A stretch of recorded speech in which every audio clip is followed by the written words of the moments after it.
What up, what up? This is Coach Liebs, and welcome to episode 37 of Coach Talk. Today's Wednesday, it's Halloween, so happy holidays to all of our listeners and viewers. We had a pretty casual practice today on a Wednesday. Like I mentioned, we have a bye week this week, first round of the playoffs. So our big focus this week is really getting healthy and just recharging mentally, physically, so that we can come in. We'll get an extra day of practice and start practice next week on Sunday, as opposed to usually starting on Monday. So we'll get an extra week of full go, full speed practice next week to prepare for our first playoff game. But this week is really just about recharging, getting ourselves right, and kind of like I mentioned, fixing some fundamental details, I think, by each position. For us, it's blocking in the run game, little technical, fundamental things of that based on the way that the opponent plays. There's certain guys we got to get blocked. Like they play a lot of cover four.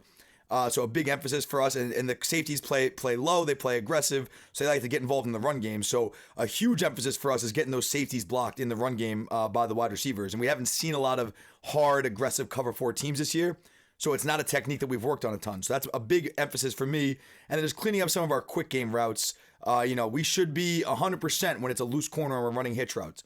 When we run double slants and you get the flat player to run with the inside slant, we should be throwing that outside slant with 100% efficiency. It basically becomes routes on air.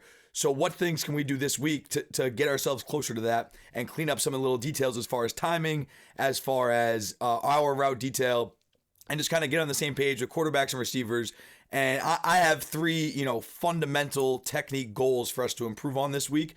But other than that, it's a pretty casual week. Practices are shorter, less team periods, less contact, less conditioning, because we want to recharge and we recognize that we're going to get after it next week. As far as our topic for Coach Talk for the day, I really want to talk about recruiting. As we're getting towards the end of the season, our focus is starting to shift more towards recruiting now, for on the college end and for high school players. And I just wanted to kind of talk about the differences in your roles in recruiting as a coach at the D1 level versus the D3 level and in high school. So starting with D1 college, as a graduate assistant, as a young coach, as a GA when I was at Rutgers, our job at Rutgers and a lot of places I know is to recruit walk-on candidates. I think a lot of good, really great college football programs, they live and they thrive with great walk-on candidates, guys who will, come in and give great looks on the scout team, or guys who will fill special team roles. At Rutgers, they had a great history of turning walk-on candidates into full scholarship kids and getting those guys even to play at the next level. The starting fullback for the Bears right now, Mike Burton, he was a fourth-round pick as a fullback, and he was a walk-on at Rutgers. We had I think the year 2014, we went 8-5 and beat UNC in the Quick Lane Bowl. We had 6 starters on both sides of the ball that were walk-ons at one point. So walk-ons are huge. That was our job as a GAs, to recruit walk-ons and then really heavily engage in social media. Back then, with some older coaches on staff, I even ran a couple of the coaches' social media accounts where I was kind of speaking as them to recruits, and then obviously getting them on the phone with the actual coach.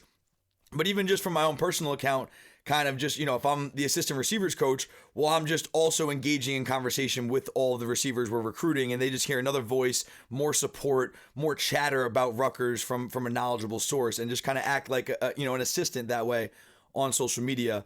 So that's my job as a GA. It's kind of just more of a support role, help guys on social media, help reach out. And then when we get guys on campus, I'm doing a lot as far as, communicating with the parents, communicating with the players, driving people around on campus, and just answering any questions people have.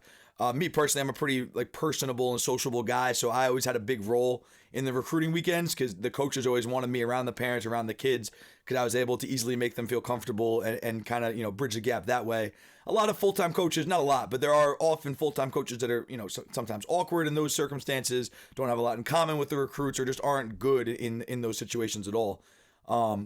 As a full-time coach at the D1 level, your job really is to build a relationship with the kids on the phone, and give your opinion on their play as far as where they rank, on the position. The kid is, the 6th best receiver on our board, the 10th best receiver on our board, whatever.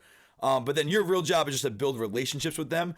You have, at the major D1 level, you have an entire recruiting department that's designated to finding the kids and attracting, identifying who the kids are that are recruitable for us. If you're at Rutgers, you look at, the top, 100 kids in the state of New Jersey, and you recruit all those kids in state, and then nationally, it's kind of like you're going after everyone that Alabama, Ohio State, all the major programs are going after.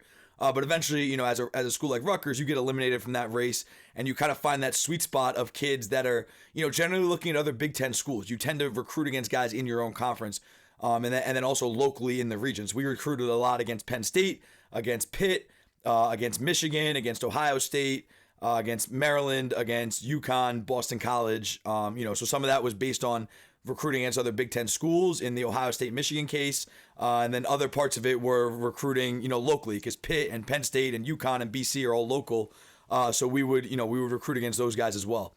And then, but as a coach, you don't have to do as much of the dirty work as a full-time coach at the D1 level. You're not watching a bunch of huddle films, identifying who your top 20 prospects are. You're presented with a list, basically, from the recruiting department, and then you rank your guys by position that way. Your real job is just to be the face of the interaction, where you're the one building trust with the recruit. You're the one telling the kid how much you love him, stroking his ego, maybe critiquing his performance, like whatever that is. He wants to hear from you as the coach, and especially the coordinator and the head coach. But he doesn't want to hear from me as a GA, or he doesn't want to hear from the recruiting assistant. He wants to hear from the man who's going to be coaching him for 4 years. So it's very important as a coach at the D1 level to build that relationship, but not as much of the dirty work. At the D3 level now, that you have to do all the dirty work. You got to watch a million huddle films. You got to evaluate the kids. If I'm at Wesleyan, which is a high academic school, I find a kid who's good enough to play here. Then I got to follow up with him, interact with him on social media or text him, whatever. Find out what his grades are. If his grades are good enough to get into Wesleyan, then we move on to financial aid. Fill out the financial aid form. Can you afford to go here? Okay, yeah, coach, I'm getting $30,000 in financial aid. My family can make that work. All right, great. It's a kid who's good enough to play here. He has good enough grades to get into school, and he can afford to go here. That's the perfect match.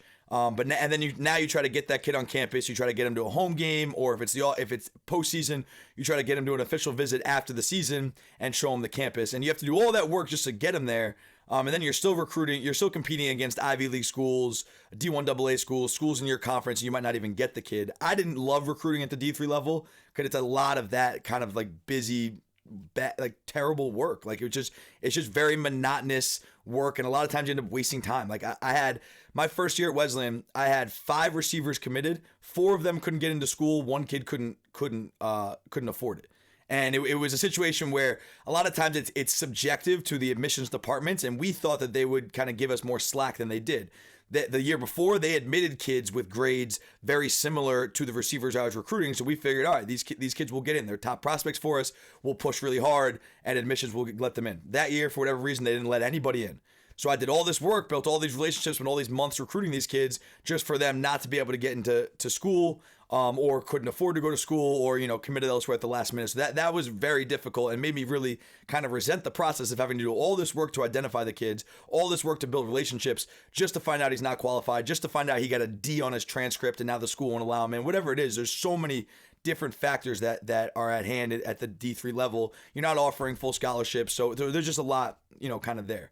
Now the high school level, you're now a promoter for these kids. Your network is huge. You're reaching out to people and you're reaching out to coaches and saying, hey, take a look at this kid for me. What do you think? I think he could play for you.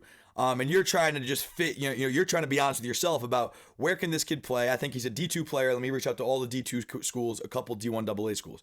All right, he's a D1A player. Let me reach out to all those guys. The key now for that is that you're very honest. Like what you don't want to do is start feeding these coaches BS, and you're promoting a Division III player to a D1 AA school. Well, now the next time you bring that coach a kid, he's going to have hesitations as to whether or not you're someone you can trust. You want to uphold your own reputation and make sure they know that they can trust you, that when you say they need to look at a player, that this is a player who's qualified for them and will be a good prospect for them, and they're not wasting their time by listening to you.